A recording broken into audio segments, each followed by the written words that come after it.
आज आपण करणार आहोत उपवास स्पेशल साबुदाणा वडा।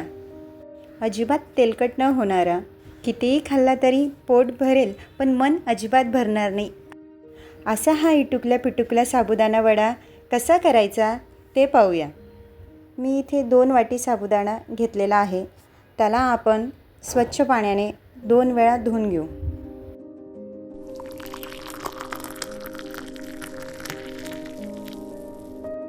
दोन वेळा स्वच्छ धुवून घेतल्यानंतर यात जरा कोमट पाणी टाकायचं आहे, म्हणजे साबुदाणा पटकन मऊ होतो।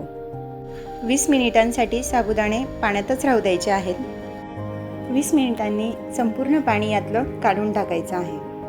5 ते 6 तासांसाठी साबुदाणे असेच झाकून ठेवू।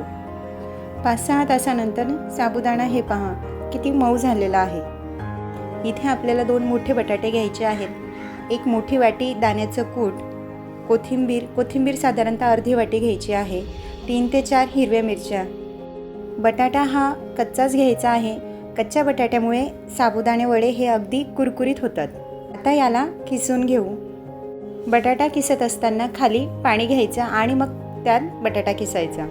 असं केल्याने बटाट्याचा जो किस असतो तो लाल होत नाही, असा पांढरा शुभ्रच राहतो। याला मी 2 ते 3 पाण्याने स्वच्छ धुवून घेतलेला आहे। आता याला साबुदाण्यात टाकून घेऊ। यात अर्धी वाटी दाण्याचं कूट टाकून घेऊ। दाण्याचं कूट हे जाडसरच हवं। शेंगदाणे चांगले भाजून त्याला मिक्सरमध्ये जाडसर वाटून घ्यायचे आहेत। यात हिरवी मिरचीचे तुकडे टाकून घेऊ। कोथिंबीरीमुळे वडे हे खूप छान लागतात।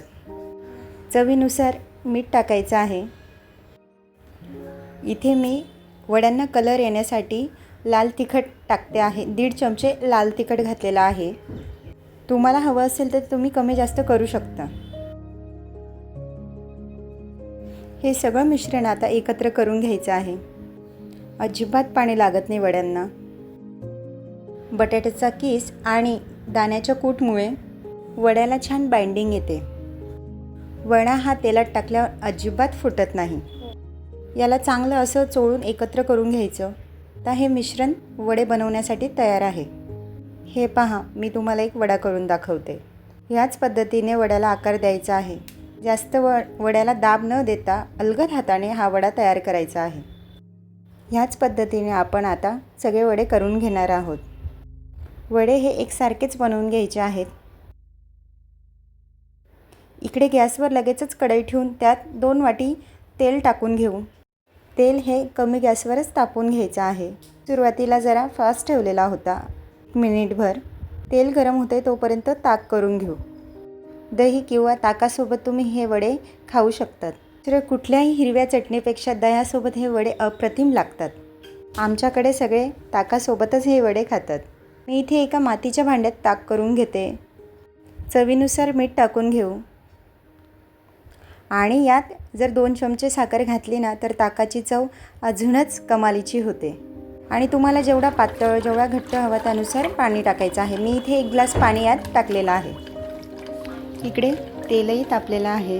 साबुदाण्याचा एक छोटा तुकडा टाकून बघू।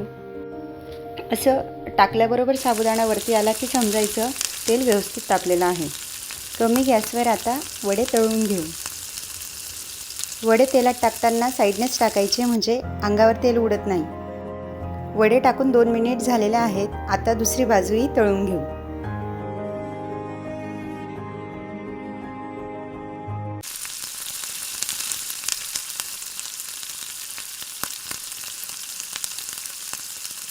वडे छान मध्यम आचेवरच तळून घ्यायचे, जेणेकरून ते अगदी खरपूस होतील।